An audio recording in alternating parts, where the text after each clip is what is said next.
In today's video, I'm going to teach you how to add filter slicers for your Power BI visuals. Slicers are one of the easiest ways to make your reports interactive.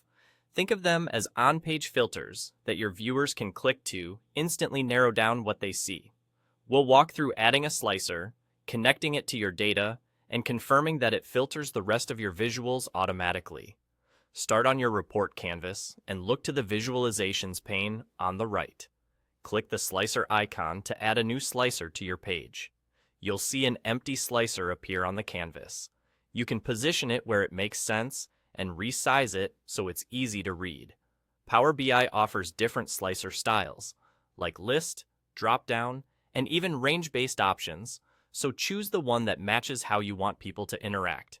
A list is great for scanning through items, while a dropdown saves space. With the slicer still selected, move to the data pane, also on the right. This is where you pick which field the slicer will control. Simply check the box next to the column you want to use, and Power BI will bind that field to the slicer.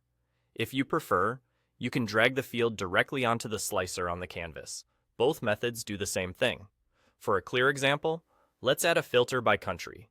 In the data pane, find your country field and either check its box or drag it onto the slicer. The slicer will immediately populate with the list of countries from your data. If you chose a list-style slicer, you'll see the items displayed. If it's a drop-down, click to reveal them. Now the magic. Click any country in the slicer, and watch how your other visuals update automatically. Charts, cards, and tables on the same page will refresh to show only the data for the selected country. This happens because slicers apply a filter context across the report page, and visuals connected to the same data model respond to that context by default.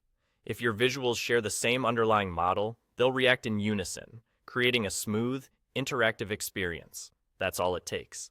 Add a slicer from the Visualizations pane, select the field from the data pane to control it, and then use it to filter your report. As a final tip, place your slicers where viewers naturally look, often along the top or left side, and give them enough space so the items are easy to scan. With this simple setup, your audience can explore the data the way they want, fast and confidently.